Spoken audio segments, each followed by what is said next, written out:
Hey, Shalom, Shalom, Shalom.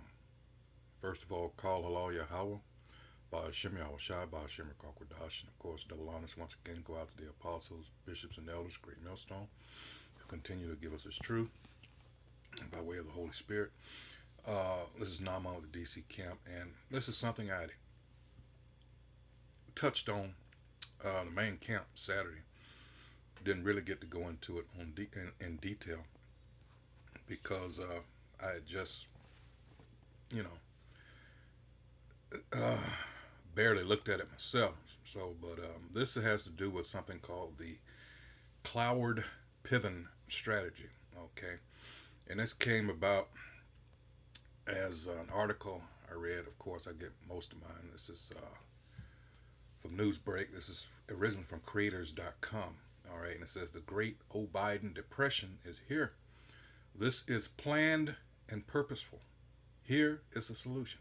Now, we've often, if you followed Great Millstone for a while, you know that uh, you've heard this expression problem, reaction, solution, the Hegelian dialectic. All right. And then you'll get into a lot of these um, executive orders that have been issued years and years ago. I'm thinking going back to right after Roosevelt's tenure, after he died, Truman took over. We're talking about maybe from around 52 on up, starting with 11,000, maybe 10,998 on through the early 11,000s executive orders. All right. Uh, and what they're designed to do, um, as far as giving the president all these jacked up powers, essentially turning him into a dictator. All right. Check them out for yourselves. I encourage you to do so. But in any case, I'm just going to start off with this. This has been something since the 60s. We're going to get into it. But this guy here that wrote this was a classmate of Barack Obama's. And let's go ahead. It says, first, I want to explain the disaster happening right now in front of all our eyes. For those of you that are paying attention, you see what's going on. It says, then I will present a solution. Everyone talks. It's time for action. I have the plan.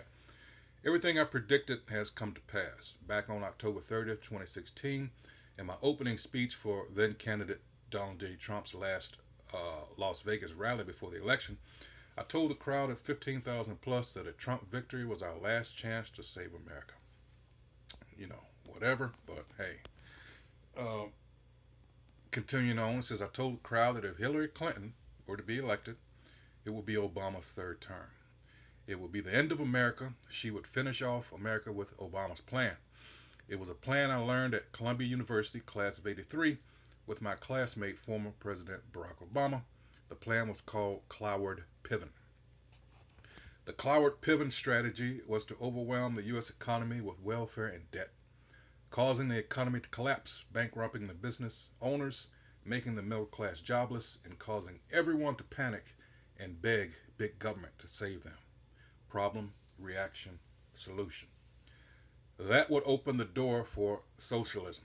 I predicted the main tool to do this would be opening the borders to let the whole world in, give them all cradle to grave welfare checks, free health care and free education, all paid by the great American middle class, and as a bonus, turn these millions of people here illegally into Democrat voters.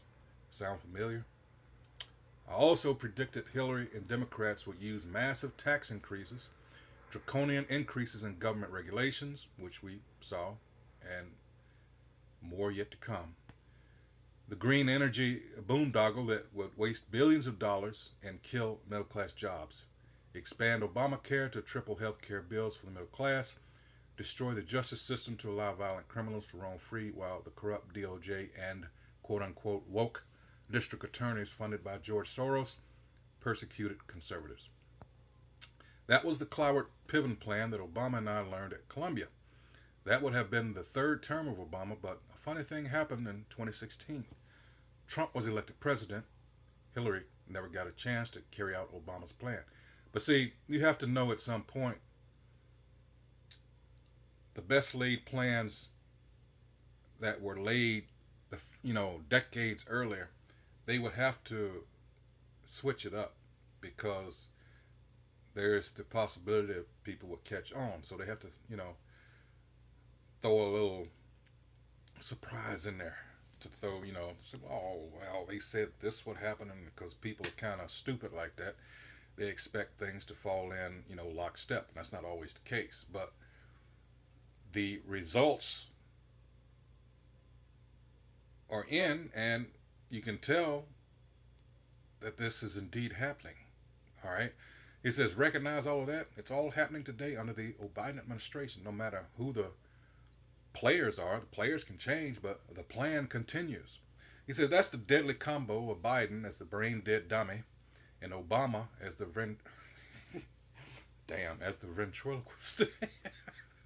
And this guy's got all kind of cognitive. I mean, it's a joke. I was reading an article earlier today.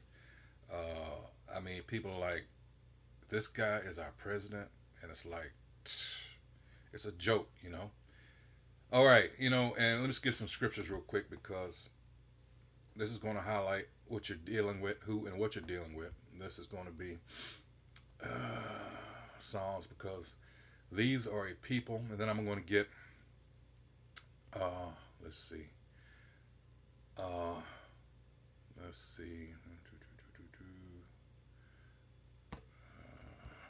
on.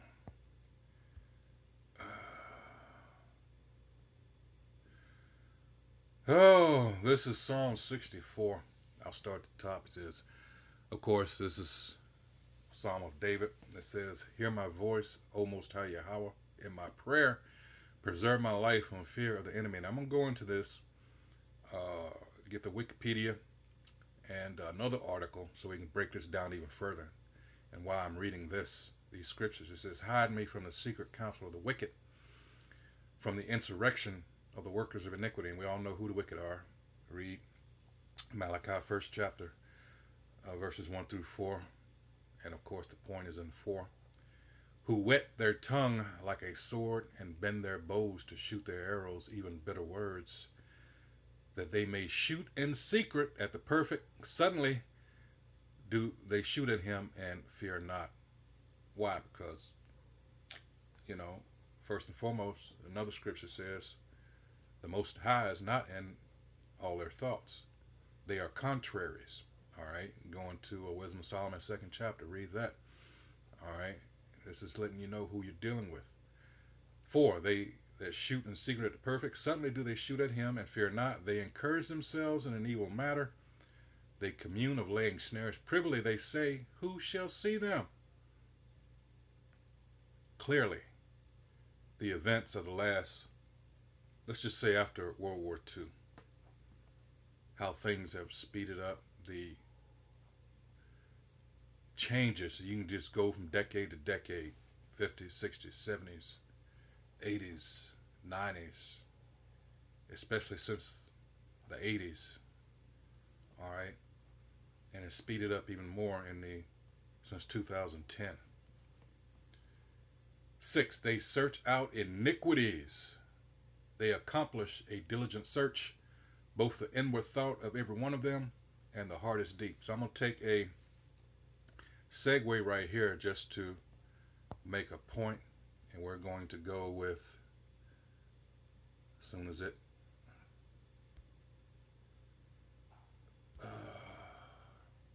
all right, we are going to see, let's say, sociopath,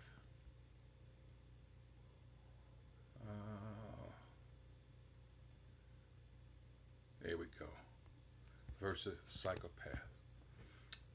All right, I'm gonna let you hear this. Let's see. This one right here. All right.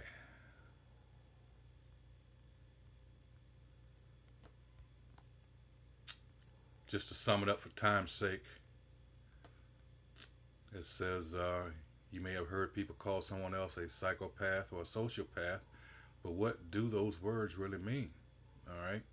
You won't find the definitions in Mental Health's official handbook, the Diagnostic and Standard Manual of Mental Disorders, doctors don't officially diagnose people as psychopaths or sociopaths. They use a different term instead, antisocial personality disorder. And you see, read here, do they have a conscience? They're not always violent. But I'm going to go ahead and let's start right here.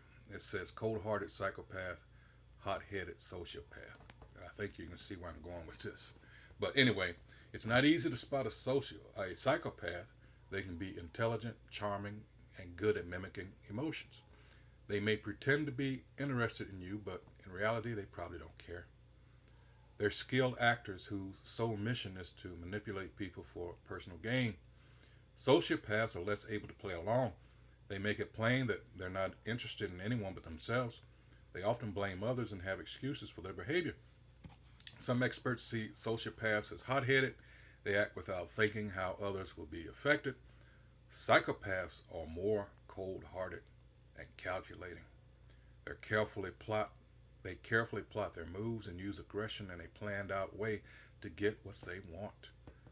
If they're after more money or status in the office, for example, they'll make a plan to take out any barriers that stand in their way. Think of the movie, was it American Psycho?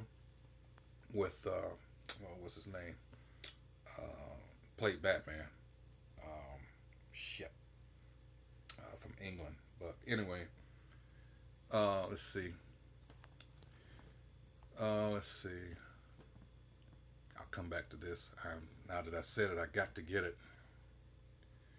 Now this thing doesn't want to respond. All right, I'll come back to that. Let's see. Whoops. American. Let's see. Here it is. There he is. Let's see.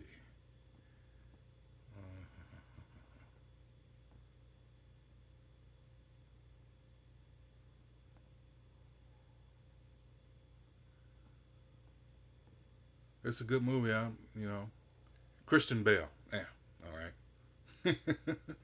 Oh man, you got to see that. Anyway, back to where I was. All right. Cold-hearted psychopath, hot-headed sociopath. Where I'm going with this, more Jake in the Hood tends to be more of a sociopath. Wherein these Edomites, where I'm going with this as far as his plan, things of this nature, this is how they are. They're more cold and calculating. Take, for instance, if any of you've ever seen the Hostel movies.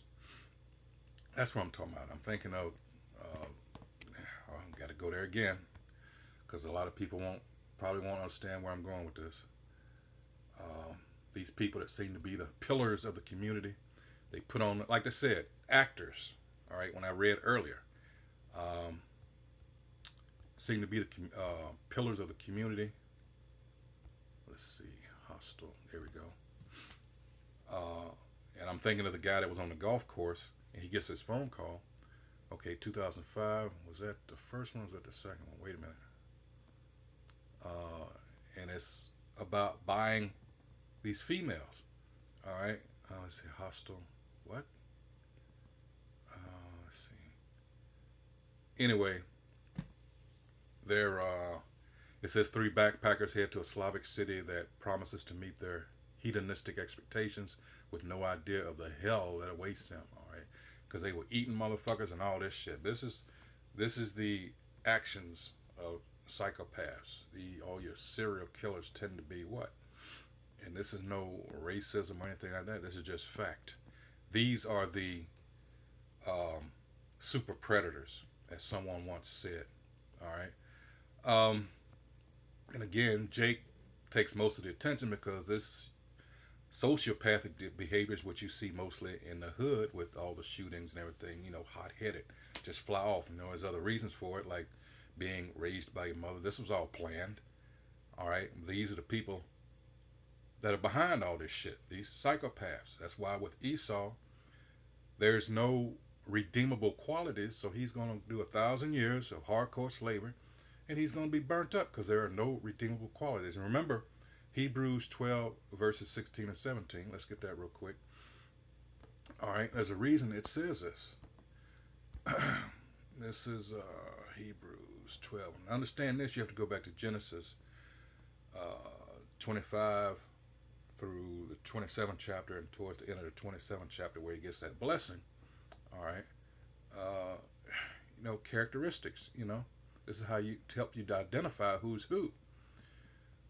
Proving this is not a dead book. This is a living book. All right. Our people, for the most part, were never instructed properly because the people that were teaching you, your enemy, the so-called white man, Edomite, it was in his best interest not to. This is Hebrews 12 and 16. Lest there be any fornicator or profane person as Esau, that was Jacob's brother, the progenitor of the so-called white race. All right? Because he was born what? Ishashua means what? He was wasted away. What was wasted away? His melanin. Wasted away as he, Ishashua. All right? As Esau, who for one morsel of meat sold his birthright. 17. For ye know how that afterward, when we would have inherited the blessing, he was rejected. For he found no place of repentance, though he sought it carefully with tears. And sadly enough, whenever we're out on the highways and byways on the line, when our people come up and they see that sign with the 12 tribes, what do they always ask? Can the white man be saved? And it's telling you, no, he is the wicked. Malachi, 1st chapter, verses 1 through 4. Taking you back to Genesis 25. All right, it's telling that story. All right, so that's that, what do they call it? It's not only Stockholm, it goes deeper. I like to use, it's called colonial mindset or, dang it, colonial mentality.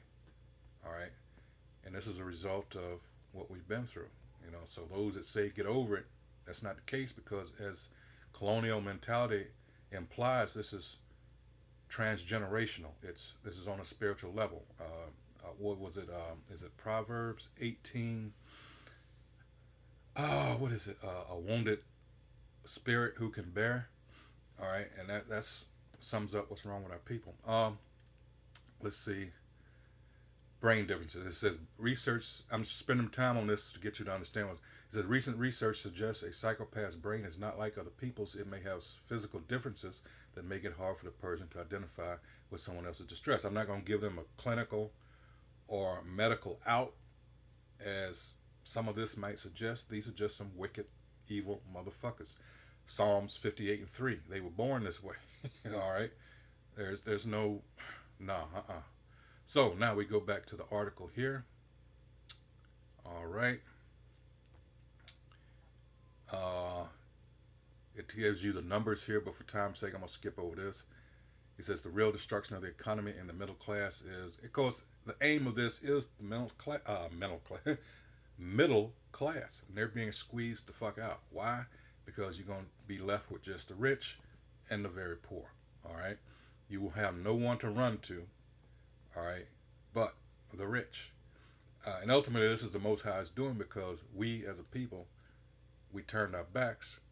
And this is to get us to say, hey, you want to get out of this, you're going to have to come back to your power, to me, not the so-called white man, because he's trying to get us to, you know what, you're going to take that chip. You're going to be part of my society, this digital shit he's trying to make. All right?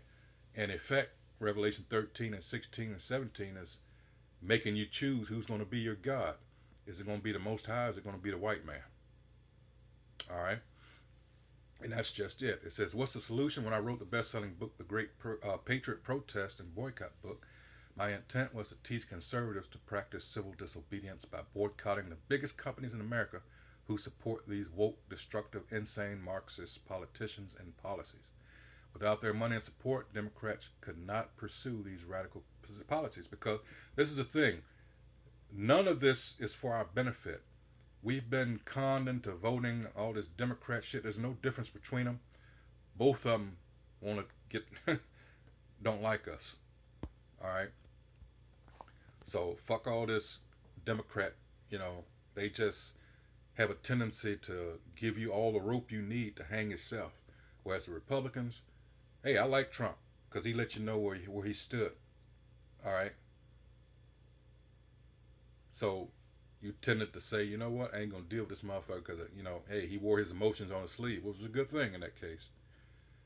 But these sly, slick, fucking Democrats, you know, no, mm-mm. And the most of them that, I mean, this is all controlled by the fake Jews anyway. But in any case, but that's enough on this. Let me go to what I was trying to point I was trying to prove here.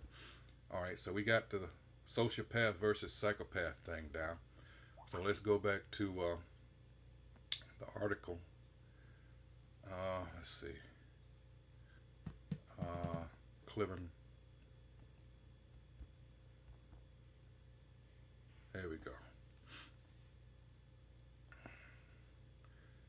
Now, where was I? All right. Here it is.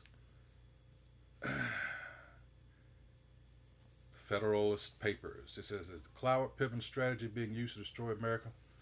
In 1966, Richard Cloward and Francis Fox Piven, Columbia University professors, where did Obama go to school? Introduced a political strategy in an article entitled The Weight of the Poor, a Strategy to End Poverty. The article outlined a strategy to overload the system and create so much poverty that the United States will become a social welfare state with economic and political power concentrated at the top with far fewer freedoms than we enjoy today. And what's happening as using so-called COVID as an excuse, look what they've done. Actually, this started with 9/11. All right. It says the article outlined, anyway, it says, according to Brandon Smith, writing at Zero Hedge, the Cloward-Piven strategy involves nothing less than economic sabotage against the U.S. because they have to crash the economy. And all this Russia shit now going on, all this is an excuse. It's a distraction, all right? Keep the morons, the general public occupied so they can preoccupied, I should say, so they can do what they want to do. They have to get this digital system up and running. All right.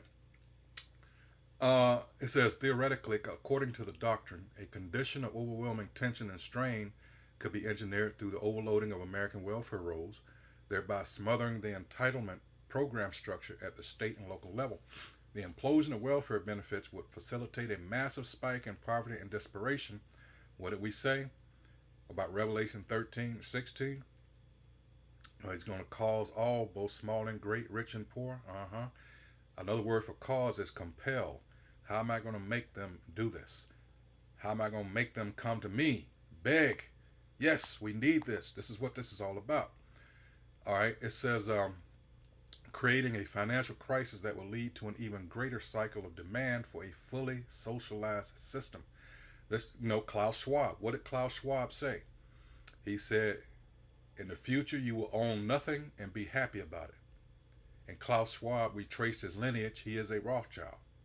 He said, this desperation will then force the federal government to concentrate all welfare programs under one roof, nationalize and enforce a socialist ideology, and ultimately compact an immense level of power into the hands of a select few. And guess who those few are? All right. Cloward and Piven claimed that this could be accomplished at a grassroots level through community activism, what was Obama known for, and that it would facilitate a more compassionate federal authority. However, there are numerous problems with these assertions. The Cloward-Piven strategy has nothing to do with grassroots activism and accomplishes nothing tangible for the downtrodden poverty class. In fact, I would dare to say that Cloward and Piven, as well as most social engineers, are well aware that the concept ultimately only serves to give even more dominance to the establishment and pilfer even more freedom from the masses. Because most things that are set up to so-called benefit the poor end up backfiring. All right? And this has been a strategy against us. That whole civil rights bullshit, what did it do? It weakened us as a people. Before then, we had our own businesses, and I'm sure you know, a lot of you are aware of this fact. You know, the Tulsa race riots in 1921. 2 years before that, with the so-called Bloody Summer or Red Summer in 1919, we built towns, settlements, whatever have you, and what happened? A lot of them are underwater. They are part of or below lakes now, and the others were burned down. They often use the excuse that, you know, one of us messed with their little cave whores, you know.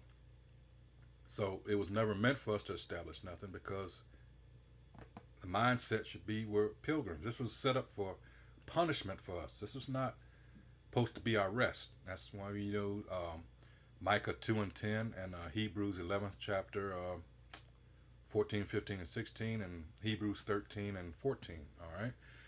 It says Cloward-Piven is not limited to the destabilization of state and local welfare programs. It can easily be used against federal level entitlements, and in reality it's much more effective against an entity with a proven tendency towards exponential debt spending. Though the federal government may be able to borrow fiat dollars, and fiat, we know, this whole thing is debt driven society. All right, this whole way is set up. Habakkuk 2 and 5? It says, and in reality is much more effective against an entity with proven tendency towards exponential debt spending, though the federal government may be able to borrow fiat dollars through the Federal Reserve, which is not federal. It's a private bank. How many people you think will get that right if asked? It has nothing to do with the government. Never had. Damn. Anyway, it says, though the federal government may be able to borrow fiat dollars through the Federal Reserve to prolong welfare rolls while the states cannot, a more volatile threat arises when debt monetization begins to wear down the purchasing power of the currency. And you see that now. It's not that things are going up. It's the dollar is weakening. All right? It's almost out of here. People are, the United States so-called friends are jumping ship. They're tired of America's bullshit. All right? It says, let's see, weakened purchasing power results in reduced consumer activity, less industrial growth, less GDP, and obviously more poverty. The dollar has lost approximately 98% of its purchasing power since 1972. And what happened on August 15th, 1971? Nixon took us off the gold standard. All right, that's why it said up further, it said fiat. That's what we have now. It's fiat. It's bullshit. They just print money and print money and print money. It's not really based on anything now. All right.